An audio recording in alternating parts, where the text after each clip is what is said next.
video na to mga kabayan ay tuturuan ko kayo ang tamang pag-upload ng video sa ating mga Facebook page. Tamang pag-upload kabayan. Kaya sundan mo itong video kabayan. Kasi pag doon ka sa iba mag-upload ng ibang paraan ay hindi siya pwede, medyo risky siya. Pero dito sa aking ipapakita sa inyo ang tamang pag-upload ng mga video natin sa Facebook page ay talagang okay siya kabayan, at bago mo siya ma-upload ay makikita mo talaga na ang video mo copyright ba o hindi, kasi lalo na pag may music ang video mo. Kaya sundan mo ang aking video mga kabayan. Tamang pag-upload mga kabayan, kaya sundan ninyo ang aking video kasi ito yung tamang pag-upload. So ang una nyong gagawin, pupunta lang tayo sa Google. Click natin yung Google, example. Punta tayo sa Google. Pag nandito na tayo, click natin yung search. Then mag-type tayo ng Creator Studio Facebook. Yan. Tapos i-click mo, ito yung lalabas pinakauna, Creator Studio Facebook. Yan. Ito talaga yung tamang pag-upload, kasi bago ka mag-upload, dapat makikita mo talaga kung copyright ka o hindi, lalo na pag may music ka. So una mong gagawin mga kabayan ay hahanap, pag nandito ka na kabayan, pag bago ka pa lang dito na ganito yung, hindi ganito yung lalabas, mag-login ka lang sa Facebook admin mo, at pag makalogin ka na doon, lalabas ang ganito. So ngayon, pipili ako dito ng aking Facebook page. Marami kasi akong Facebook page. So ngayon, ang gagawin ko itong Mar Paquiros TV. Ito yung bago kong page na gusto kong ituro sa inyo. So ngayon, pag nandito na tayo sa page ko, kasi marami akong page, kaya dito ko i-click. Yan, marami akong page. So ito yung napili kong page. Itong page ang napili ko. Ngayon, nandito na tayo. Ang una nyong gagawin, kasi mag-upload tayo ng video, create post. Click mo yan.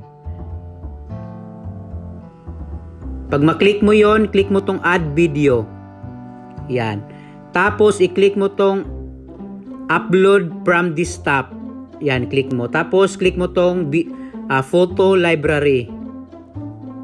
Ito ay galing sa gallery mo. So, example, ito yung video na gusto kong i-upload. I-click mo lang itong pinakababa, yung choose. Antayin lang natin na maging 100 ito. Habang hindi pa siya 100, pwede ka dito habang hindi pa yan 100, pwede ka din mag-type ng title at kung ano-ano dito. So ngayon ay 100 na, so walang problema. Dito sa language, importante ito na ilagay mo sa language natin, Pilipino. Yan. Kasi pag hindi mo yan ilagay sa language na Pilipino, posible ang video mo maging multiple language violation. Okay? Lalo na pag ang video mo ay may iba't ibang lengguwahe ang sinasabi, may English, may Pilipino, at kung ano-ano pa. At meron siyang nasasagap na audio kung yung video mo ay hindi clear at merong mga nagsasalitang iba. Kaya yun yung sinasabi dito na minsan sa ating video ay multiple language violation. Ngayon, kaya isisit natin ito sa ating lengguwaheng Pilipino kasi makakatulong ito.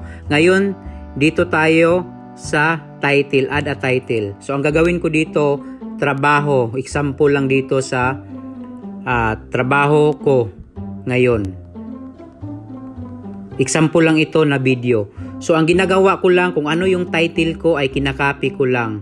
I-double click mo lang yan, lalabas itong select all, tapos i-copy mo lang, i-paste mo dito sa baba sa description dito.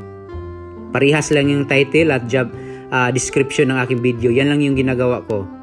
Nag-work naman ito dati sa mga page ko kasi marami akong page. Example, pag ganyan na, pag meron ka nang nagawang thumbnail, alam nyo naman yung thumbnail, di ba?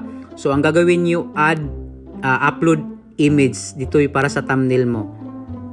Tapos, pag na-click mo yan, click mo tong upload dito sa baba, upload image. Tapos, photo and library. Mapunta na tayo dito sa nagawa mong thumbnail. Example na lang, ito yung nagawa mong thumbnail. Example, ito yung nagawa mong thumbnail. Ito. So, i-click ko. Example lang. So, click kong choose. sa baba. So, nandito na. So, ang gagawin ko, punta ako sa pinakababa, i-click ko lang tong next. Tapos, okay na dito, i-click ko lang din ang next.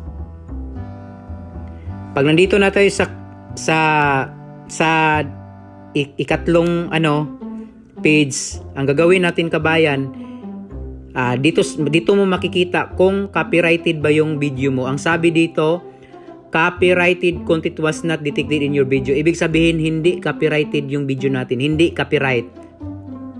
Kaya maganda ito kasi hindi copyright ang ating video. Kaya dito kasi i-check muna bago natin i-upload. Kaya maganda dito sa pag-upload kasi bago natin ma-upload, makikita natin dito na hindi siya violation. So, ang gagawin natin dito kasi hindi violation, ang gagawin natin ay i-click lang natin yung share.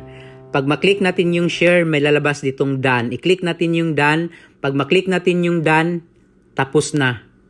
Pupunta ka na sa Facebook mo at makikita mo na doon na na-upload na yung video. So, yun ang tamang pag-upload ng video mga kabayan. At huwag niyong kalimutan mag-share sa video ko, subscribe and follow sa Facebook ko. Maraming salamat.